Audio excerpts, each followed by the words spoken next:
David, bienvenue dans ce petit appel. Merci d'avoir pris le temps. Comment tu vas? Merci à toi, ça va au top.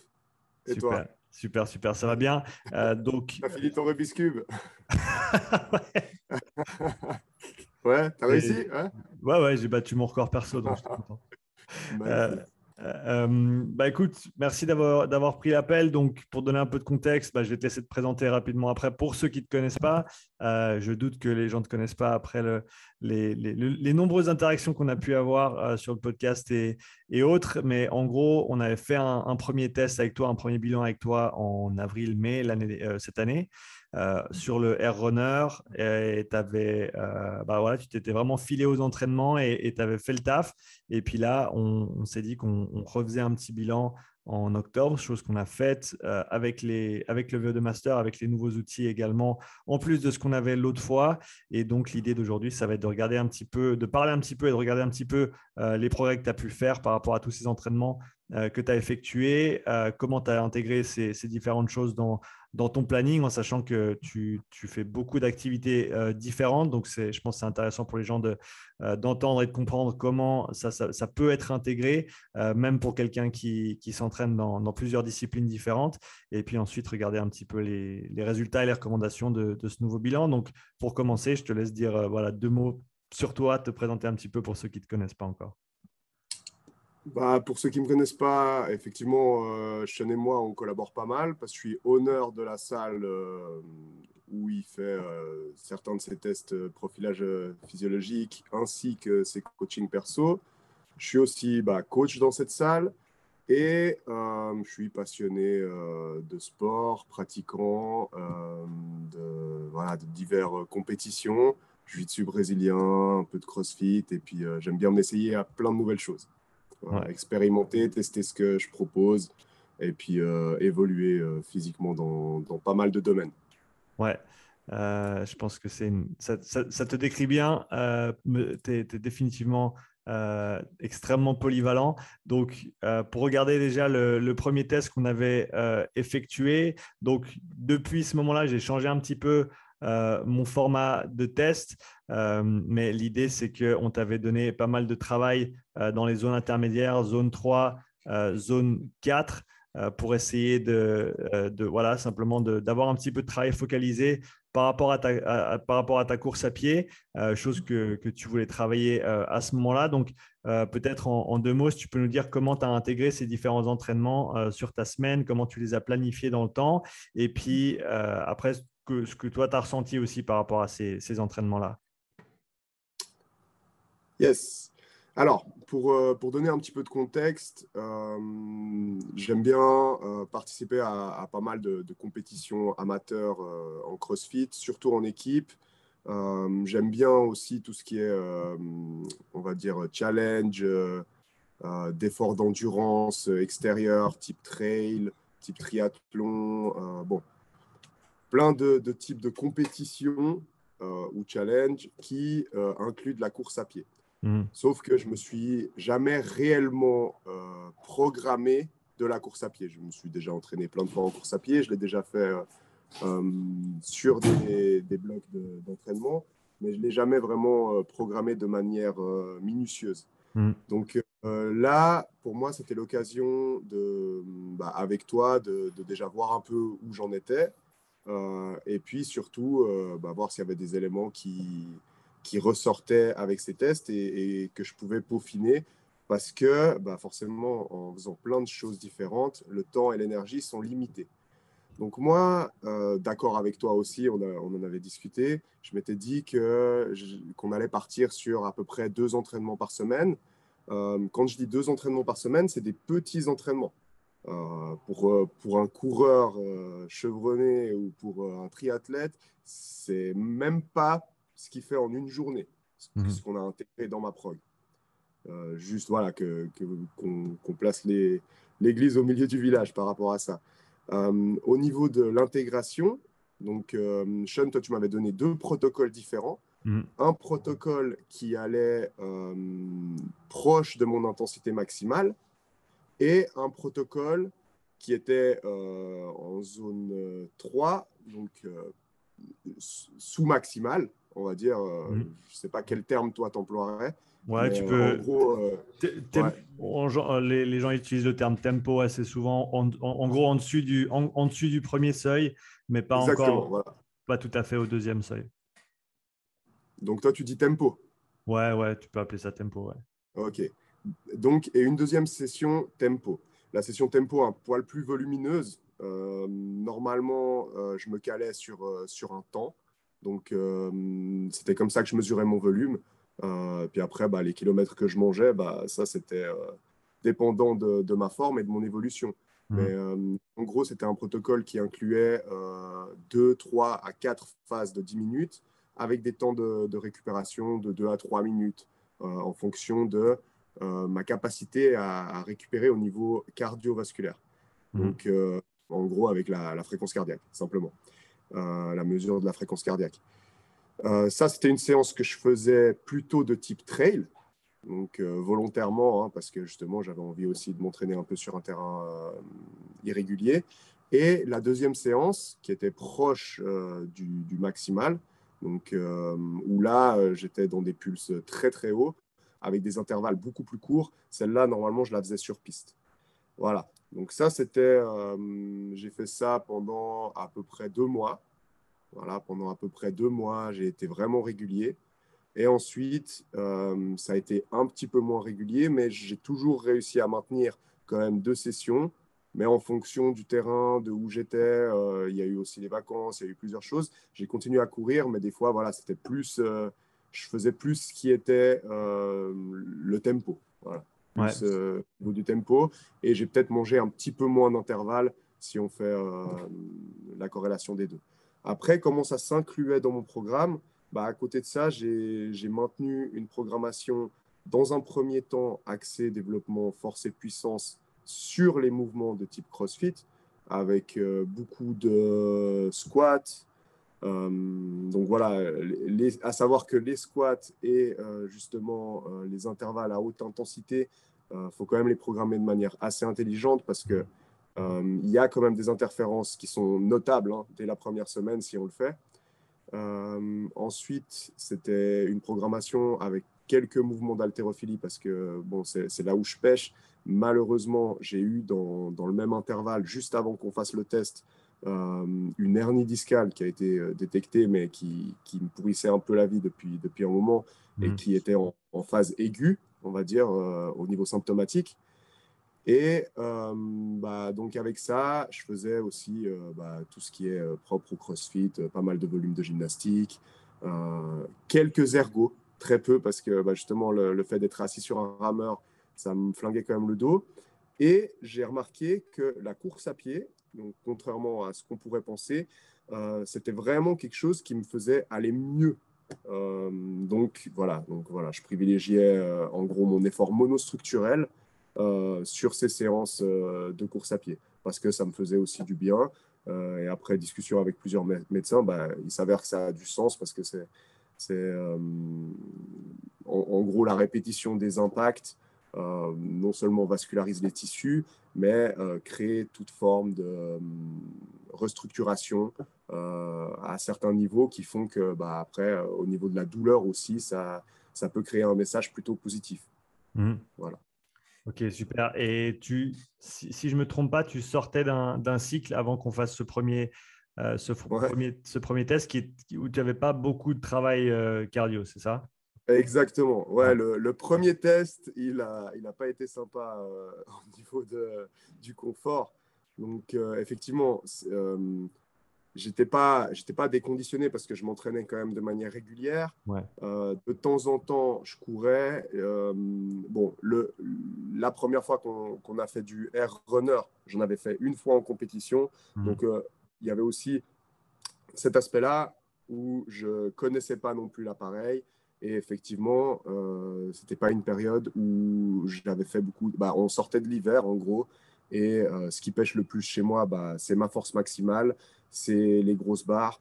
Et je sortais justement d'un cycle où j'avais essayé de prioriser ça.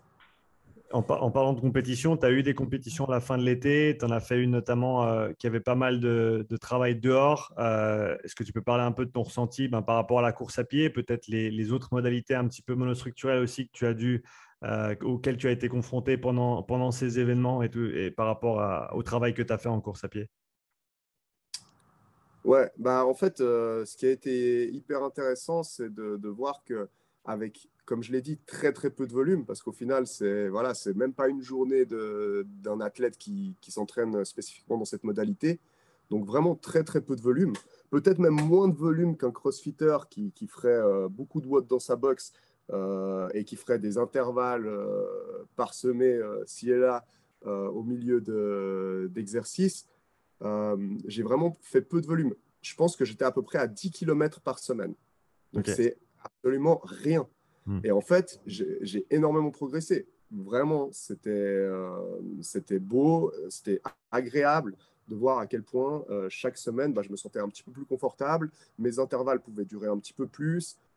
J'arrivais gentiment à soit être plus confortable, soit mettre un tout petit peu plus de vitesse sur les intervalles en tempo. Hmm. Et bah, en fait, les compétitions que j'ai eues, donc j'ai eu quelques compétitions qui incluaient bah, notamment du trail. J'ai fait Valménier et la Bisport, Hmm. où c'était des compétitions surtout axées, donc c'était des compétitions CrossFit, mais avec beaucoup de ce qu'ils appellent outdoor. Donc en gros des épreuves qui sont quand même un petit peu plus sur l'endurance et avec du trail notamment.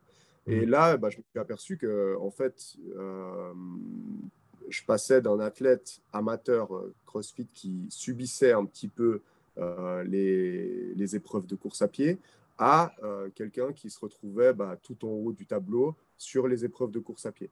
Donc de nouveau, on n'est pas sur un panel de compétiteurs qui est spécifique à ce sport, mais voilà, sur des 80, 100, 150 compétiteurs, 200, j'arrivais quand même à me placer toujours bah, dans les trois, là, sur les dernières compétitions, dans les, allez, on va dire dans les trois, quatre premiers. Hmm. Euh, donc ça, c'était vraiment agréable. La Bisport, c'était un petit peu différent parce que c'était en équipe, en partenaire. Donc il fallait attendre son partenaire. Mais voilà, ce qui était agréable, c'était de voir que j'avais pas de limitation par rapport à ça. Et puis que bah, derrière, je pouvais quand même proposer bien mieux sur les autres épreuves parce que j'étais frais en fait en m'adaptant au rythme de mon partenaire qui avait un bon rythme aussi. Ouais. Donc, ouais, c'était, on va dire qu'il y a eu beaucoup de fruits récoltés avec un travail bah, derrière qui a été des plus intelligents, je pense, aujourd'hui, grâce à Ouais. toi. Ouais. Non, Grâce à toi et ton partage.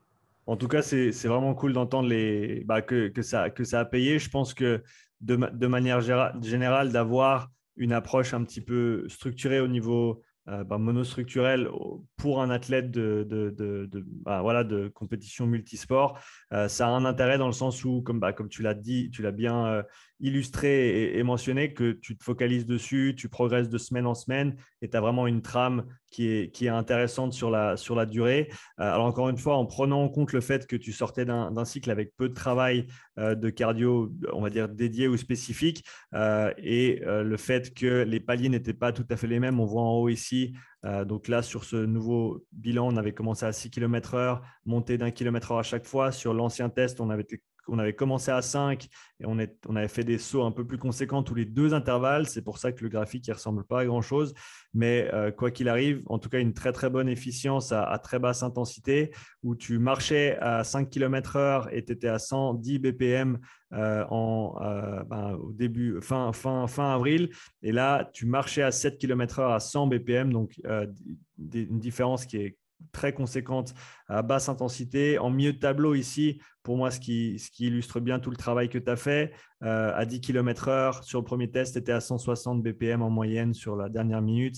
Et là, tu as baissé de 15 battements par minute, ce qui est vraiment assez énorme sur 6 mois. Mais comme tu l'as dit, avec 2 mois de travail vraiment dédié et ensuite du travail en continu, mais avec d'autres compétitions, etc. À plus haute intensité, on voit qu'à 12,5, tu étais à 176. Donc là, si on extrapole un petit peu, on pourrait se dire que tu étais à 160 8 entre ces deux intervalles, donc 8 battements de moins. Ça se réduit un petit peu sur les hautes intensités. Et avec ça, j'en viens maintenant au nouveau bilan qu'on a effectué avec tous les jouets, avec tous les outils. Donc, ce qu'on a pu voir, c'est une capacité respiratoire qui est au-dessus de la norme. Donc, ça, on était dans le clair. On a vu, et ça, tu pourras peut-être en parler un petit peu, c'était intéressant, on a eu des conversations là-dessus aussi par la suite par rapport au confort ou à l'inconfort de porter le masque pendant un effort de longue durée et de haute intensité aussi. Donc ça, je te laisserai en parler un petit peu. Une tendance à monter haut en termes de ventilation à la fin du test, donc à très haute intensité, et un volume qui tombe aussi un petit peu. On voit les barres jaunes qui redescendent, les barres bleues qui montent assez rapidement, donc qui dénotent d'une hyperventilation et d'une incapacité à maintenir tes volumes. Encore une fois, je te laisserai parler du masque. Et on reviendra là-dessus. Une chose qui ressort au niveau cardiaque pour moi, c'est le plateau que tu atteins gentiment à ces hautes intensités. Donc, en gros, ce qu'on voudrait voir idéalement, alors c'est pas une augmentation qui est nécessairement linéaire, mais une capacité du cœur à répondre à l'augmentation d'intensité par des battements qui sont plus hauts, à savoir que à partir de, il me semble, 70% de ta FC max, le volume d'éjection, il reste plus ou moins le même. Et donc ici, ce qu'on voit, c'est qu'en haut, on arrive quand même à un plateau en fin de test, donc une incapacité à pousser plus haut que 180 BPM.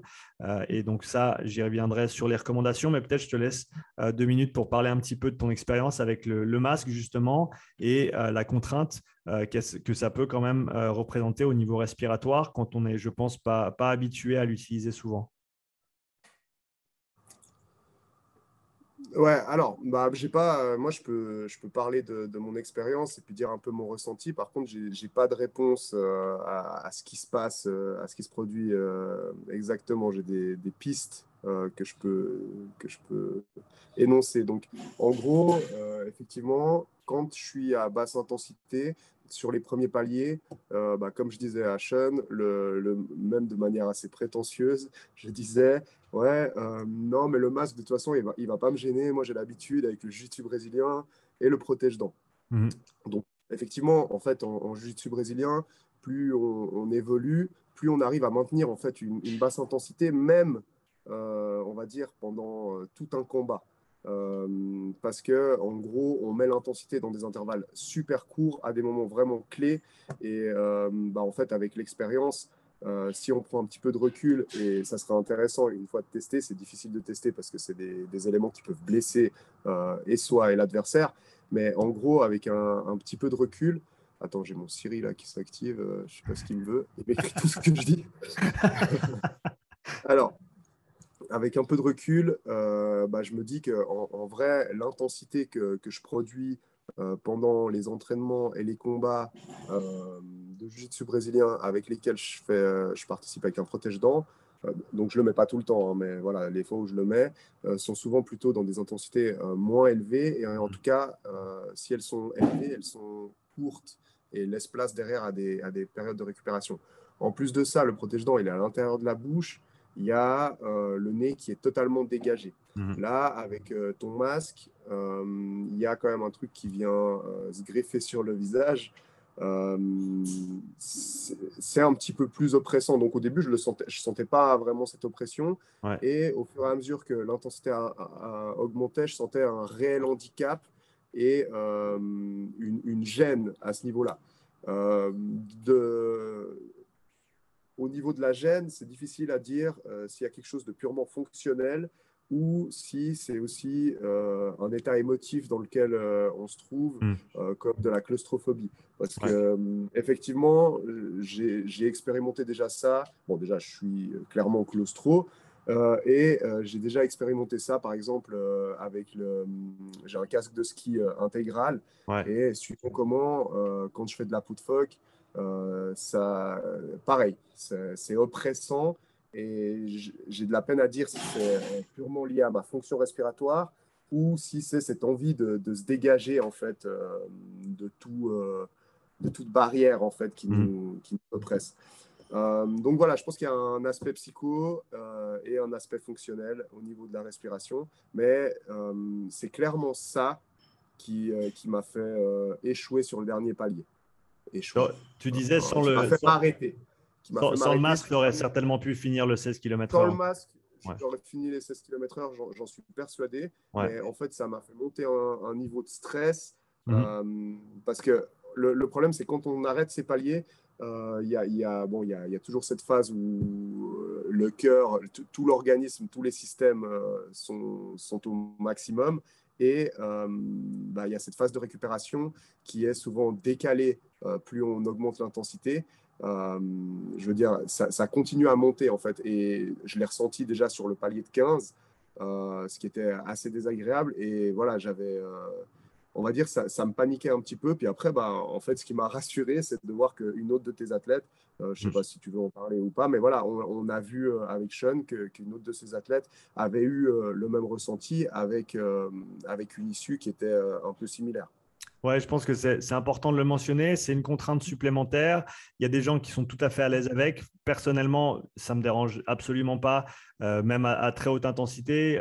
J'avais testé Jules le matin de samedi dernier et il m'a dit pareil. Il m'a dit, ouais, je pensais que le masque, ça me dérangerait. Et en fait, pas du tout. Mais j'ai les deux retours. Donc, je pense que c'est important de le mentionner parce que c'est la réalité simplement du test et de la contrainte du masque. Et voilà, pour ceux qui seraient un petit peu claustrophobiques ou qui ont de la peine à avoir quelque chose sur le visage, je pense que c'est mieux d'en parler que de ne pas en parler du tout. On a encore quelques minutes, David. Ce que je voulais faire, c'était déjà au niveau récupération cardiaque, tu étais nickel, ça on l'a vu, avec des belles barres vertes partout. Le petit plateau, quand on arrive à haute intensité, ce qui rentrera en ligne de compte dans les recommandations que je t'ai faites. On a les graphiques Moxie aussi pour ceux qui veulent faire une petite pause dessus et regarder ce qui se passe. Une réaction intéressante au niveau du quadri en violet où sur les derniers intervalles, tu n'arrives pas à désaturer autant que sur les précédents et pas non plus autant que sur le test précédent. Ça veut pas dire que tu as, entre guillemets, régressé ou quoi que ce soit à ce niveau-là. Peut-être c'est un pattern de recrutement qui était assez différent quand tu étais à la fin du test, avec peut-être beaucoup plus d'ischio que d'avant de la jambe. Peut-être que c'était voilà, un déséquilibre du système de manière générale quand tu étais à ces hautes intensités à des 9 sur 10, 10 sur 10 RPE. Pour alimenter ta réflexion, effectivement, je pense que de Ouais, toute façon, c'est quelque chose sur lequel tu devrais te pencher et ouais, observer. Ça me vient comme ça. ouais, C'est ouais. qu'en fait, sur le ASOR Runner, effectivement, si tu veux aller plus vite, tu dois aller sur l'avant de l'appareil. En fait, Mhm. l'avant de l'appareil, c'est simple, hein, il est légèrement en courbe, Ouais, légèrement en pente. Donc, si on assimile ça à de la course en pente, forcément, tu utilises plus ouais. tes ischios parce que tu es quand même plus dans un système de traction que Mhm. de propulsion. Ouais. Voilà, c'est une piste de réponse hein, par Ouais, rapport ouais. à ça, mais Surtout c'est sur peut-être ce type, lié à la vitesse. surtout Ouais, sur ce type de tapis. Donc, ça, c'est intéressant ouais. de remonter. Donc, il Je voulais... faudrait que tu regardes si d'autres athlètes, dès qu'ils arrivent un peu à haute vitesse, Ouais, si ça fait aussi comme ça. absolument. Pour l'instant, je n'ai pas assez de données pour avoir pour voir des tendances, mais on le gardera certainement en tête pour la suite, en sachant que les mollets, ils ont une tendance continue à désaturer. Donc, une réaction, on va dire, entre guillemets, logique de ce côté-là. Par rapport aux recommandations d'entraînement, donc les domaines, les zones, on survole simplement pour une question de temps ici. Au niveau des recommandations, c'est très simple. Toi, tu avais fait du travail donc pendant plusieurs mois, zone 3, zone 4, donc les intensités, on va dire, médianes, avec un développement, si j'ose utiliser ce mot, un petit peu plus fonctionnel, donc un peu moins de travail au niveau des structures, du développement structurel, et un petit peu plus au niveau du fonctionnement de manière générale, ce qui avait porté ses fruits du fait que, pour plusieurs raisons, je pense notamment le fait que tu n'en avais pas fait beaucoup avant. Ça, je pense que moi, c'est toujours quelque chose sur lequel j'essaie de mettre le doigt dans mes tests. C'est par rapport au questionnaire d'avant-test, par rapport au passé de l'athlète, par rapport au contenu du programme d'entraînement des 2-3 derniers mois. Souvent, si on regarde ce qui manque et qu'on essaye de combler un petit peu la brèche, déjà là, on a des pistes de réflexion intéressantes sans nécessairement devoir se baser sur des références physiologiques, mais tout en ayant les données physiologiques pour quantifier tout ça. Donc Ouais, là, c'est la base d'une programmation de type CrossFit, hein. C'est voilà, déceler les brèches et puis voilà. s'améliorer sur ses points faibles. Une fois qu'on a bien sûr tous les skills et puis un niveau de base qui est, on va dire, convenable pour ce sport, pour cette discipline. Exactement. Et donc là, on part sur une recommandation de ma part qui est que je donne souvent, je l'ai mentionné déjà sur plusieurs interventions précédentes, parce qu'à mon avis, c'est une zone qui est sous-exploitée au niveau cardiaque, dans le sens où même en CrossFit, où tu es vraiment dans le dur, tu vas haut dans les pulses, mais tu vas très rarement en dessus de 95% de tes pulses et tu y restes pas nécessairement pour des périodes prolongées, sauf si tu as un wall ball rameur ou des choses comme ça qui vont vraiment, vraiment Ouais. aller taper haut. Et donc là, l'idée de ces intervalles dits cardiaques, c'est voilà, en gros de passer du temps à des très hauts pourcentages de ta fréquence cardiaque max. Donc là, on parle de l'ordre de 10 secondes au-dessus de 175 BPM. Et donc, à savoir que pour arriver à 175 BPM, on n'y arrive pas en 30 secondes. Donc là, je détaille un petit peu la progression qui peut être utilisée pour arriver à ces 10 secondes à très, très haute intensité au niveau cardiaque, avec ensuite une récupération passive et 20 secondes top chrono qui commence seulement une fois qu'on est passé en dessous des 130 BPM pour permettre une récupération complète avant d'entamer le prochain intervalle, en sachant que voilà, c'est des intervalles qui vont s'apparenter un peu à du travail de type VO2 max avec des temps de travail autour des 2 à 4 minutes. À une intensité qui est poussée, avec un travail respiratoire à ces intensités-là qui va être conséquent également. Mais encore une fois, ce qu'on veut, c'est redynamiser ce qui se passe, comme on l'a vu, à haute intensité, essayer d'améliorer un petit peu la fonction dans cette zone-là, où on voit le petit plateau. Et en parallèle à ça, donc on travaille vraiment aux deux extrêmes du spectre. En gros, on travaille la contractilité et l'efficience à haute intensité cardiaque sur ces courts intervalles à haut pourcentage de fréquence cardiaque max. Et ensuite, en parallèle, du travail d'endurance fondamentale qu'on connaît tous.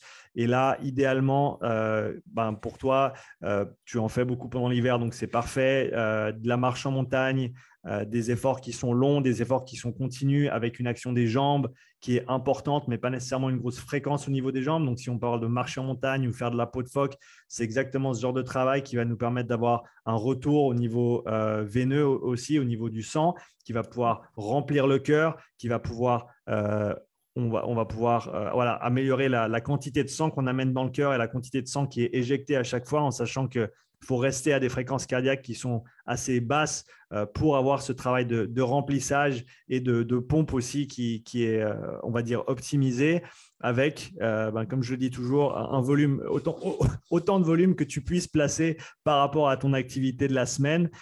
Et de manière générale, et ça, tu pourras commenter un petit peu dessus, du travail de zone 2, donc d'endurance fondamentale. À mon avis, c'est un travail qui est… Alors, c'est chiant parce que c'est voilà, c'est pas le travail le plus Ouais, c'est chiant, engageant. ça dépend dans quel décor tu le fais et avec qui, Voilà, mais ouais, non. voilà, exactement. Donc, quand Mais tu es en on montagne va et que dire tu as c'est des… plutôt long, mais c'est pas. c'est- Moi, c'est- j'adore. Moi, Alors, perso, je reformule, c'est chiant si tu es assis sur un vélo dans une salle à regarder un mur, voilà, mais exactement. si tu es dans les montagnes, sur la peau avec des bons gens autour de toi, ça passe un petit Voilà. peu mieux, mais de manière générale, à mon avis, c'est un travail qui est sous-coté en CrossFit. Je ne pense pas qu'on ait besoin de le faire à hauteur de ce que font les cyclistes, par exemple, en hors-saison. Ça, c'est vraiment des volumes de dingo, mais simplement, avec tout le respect que je leur dois, bien sûr, mais simplement inclure en tout cas 2 heures de travail de basse intensité structuré par semaine. Et comme on en avait parlé un petit peu, je pense qu'il y a plein de pistes de réflexion intéressantes qui peuvent être explorées en termes d'avoir quand même une approche à modalité mixte sur ces séances-là. On avait parlé par exemple de, voilà, tu fais 10 minutes, 15 minutes de course, ensuite tu vas faire des fentes en avançant au poids de corps par exemple pendant une certaine période, tu peux faire des step-up. Il y a plein d'actions de jambes qui vont ressembler à de la marche en montagne, ce genre de choses et toi, avec ton panel d'exercices et toutes tes connaissances dans le domaine, que tu peux élaborer, et tout en maintenant cette idée de voilà, une fréquence cardiaque qui reste contrôlée, on va dire, une fréquence respiratoire aussi que tu peux optimiser avec ces intensités, on va dire, moyennes. Et puis, donc, vraiment une approche, comme je l'ai dit, aux deux bouts du spectre, basse intensité pour le volume au niveau cardiaque et vasculaire également, et très haute intensité sur le cardiaque pour cet aspect haute intensité. En sachant que, et après je te laisse la parole pour terminer là-dessus, en sachant que ça peut tout à fait être périodisé, où tu te dis par exemple que là, si tu pars sur un cycle où tu auras beaucoup d'intensité sur les WOD ou sur de la force ou autre, et s'il n'y a pas de place pour du travail de très haute intensité en fréquence cardiaque, parce que ça prend ça pique quand même, de faire un cycle de base, un cycle de zone 2, et ensuite sur 4, 6, 8 semaines, et ensuite partir sur plus d'intensité et un petit peu moins de zone 2. Ça peut être des pistes qui sont explorées également. Ça, je pense que c'est, encore une fois, on parle de contexte par rapport à ton emploi du temps, par rapport au moment de l'année, par rapport aux compétitions et aux échéances que tu as en face de toi. Et bien sûr, bah, toi, en tant que pratiquant et coach, les deux de manière extrêmement intégrée, tu sauras très, très bien gérer ces différents paramètres et les intégrer là où tu penses qu'ils peuvent être le plus bénéfiques pour toi sur les mois qui viennent. Yes. Top, Sean. Super.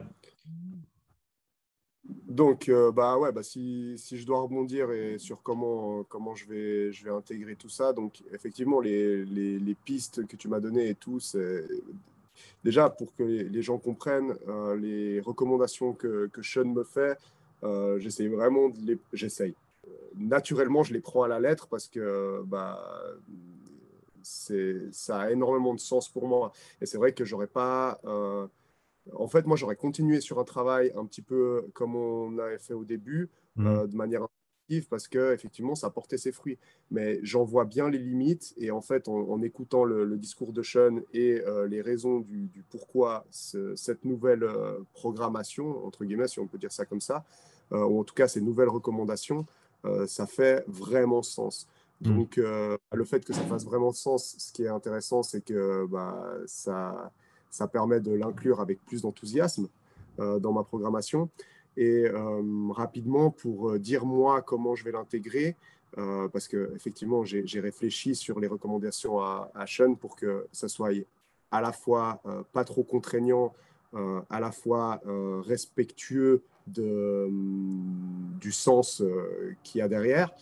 Je vais en fait inclure les intervalles à très haute intensité.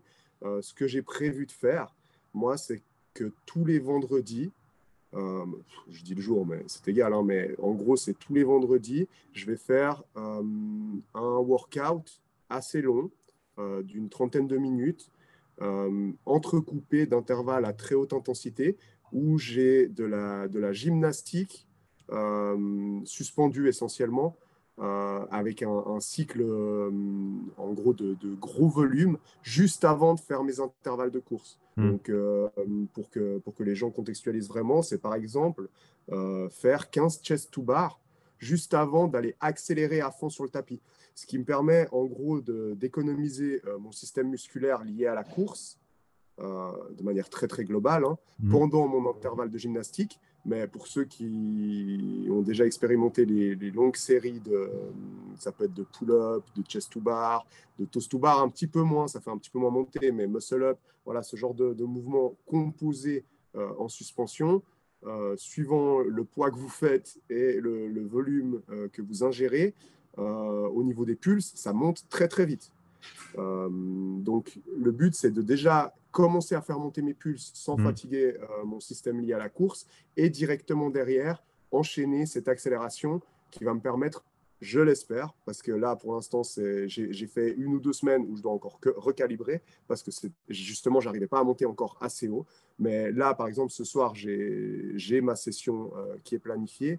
Et là, à mon avis, je vais atteindre des intensités qui vont être plus élevées. Vu la manière dont je l'ai planifié, avec bien sûr des temps de repos qui doivent être relativement conséquents pour qu'on puisse reproduire l'effort et que ça ait du sens pour ce type d'entraînement. Ensuite, pour les zones 2, bah, comme tu l'as dit, hein, moi, ça va être essentiellement le week-end, ça va être essentiellement de la marche en montagne, de la peau de phoque. Voilà, je vais surtout sortir de la salle parce que ça fait sens pour moi de faire des séances en salle à basse intensité, entrecoupées de certains exercices qui pourraient être bénéfiques, type fente, type muscle snatch, barre à vide.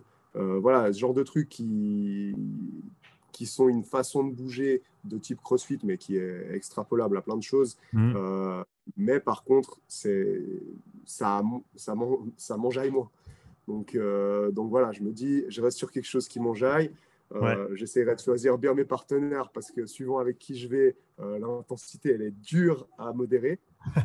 Voilà, si je pars avec Ous, avec Adri, avec des gars avec qui je suis allé l'année passée, forcément, il y a toujours un petit côté challenge, un petit côté on pousse parce qu'aussi on aime ça.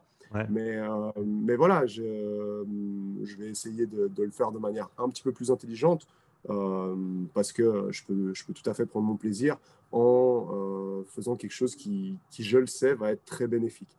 Ouais. C'est super intéressant ta remarque sur la gym suspendue alliée avec les intervalles de course.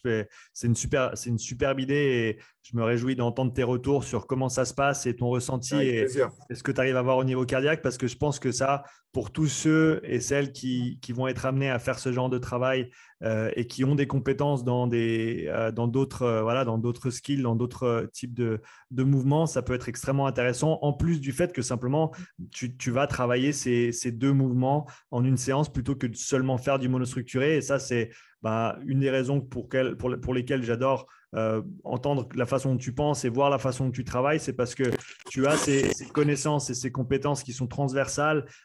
Tu vis, tu respires tout ce qui est du CrossFit et en tout cas la philosophie de mélanger ces différentes disciplines tous les jours. Et pour quelqu'un comme moi qui adore ce monde-là, mais qui ne le connaît pas aussi bien et surtout n'a pas vraiment les mains à la pâte comme toi tu les as, c'est super enrichissant de voir comment on peut commencer à intégrer ces concepts qui viennent vraiment de manière assez simple du monde du travail de l'endurance, assez voilà, monodisciplinaire, et de voir comment ça peut, avec une bonne réflexion comme toi tu les as, être intégré pour des athlètes multisports. C'est extrêmement intéressant. Donc, encore une fois, je me réjouis de voir comment ça se passe. Yes, merci John. Bah ouais, je suis aussi au stade expérimental. Après, j'ai une bonne intuition là-dessus. Mhm. En plus de ça, ça me paraît assez logique. Et c'est vrai que pour reprendre cette combinaison en fait d'efforts course à pied, gym suspendu, mais même gym en appui, hein, suivant comment. Mais le truc c'est que même avec des keep-in HSPU par exemple, c'est quand même un petit peu plus compliqué Mhm. de faire monter la pompe. En tout cas pour moi, peut-être j'ai des bras pas assez longs pour que ça pompe assez de sang. Mais en gros, il y a un autre truc, il y a un autre aspect qui est intéressant, c'est l'activation en fait de la musculature profonde, de tout ce qui est gainage et tout. On se rend Mhm. compte que en faisant de la gym suspendue, on court mieux. En courant, on fait mieux de la gym suspendue. En fait, pour ceux qui ont jamais testé Mhm. juste cette combinaison-là de course gym suspendue, on se rend compte que des fois, même en rajoutant de l'effort, on a des meilleures performances sur la gym suspendue. Par exemple, je ne sais pas, on doit faire 3 séries de 10 muscle-up. On se rend compte que si on rajoute un petit peu de course entre, on aura peut-être plus de facilité que si on s'était juste reposé. Et ça, c'est quelque chose qui est difficile à concevoir si on ne l'a pas expérimenté. Mais Mhm. je vous invite à le faire, à tester ça. Ouais, c'est assez intéressant de voir comme les deux sont assez complémentaires. Pour autant que derrière, on ne mette pas des grosses barres et puis qu'on se flingue la midline simplement parce que là, on n'est plus dans le même type de travail. Ouais, Voilà. écoute, super David, c'était en tout cas un grand plaisir. Merci d'avoir pris le temps pour Merci à ce toi. petit appel et ces petites réflexions. C'est toujours enrichissant d'échanger avec toi là-dessus. On se réjouit de voir ce que tu fais de tout ça dans les semaines et les mois qui viennent. Et puis, sans doute à tout bientôt pour une nouvelle vidéo. Au top, Sean. Merci beaucoup, mec. Merci, ciao. Vas-y, bonne journée. Ciao, ciao.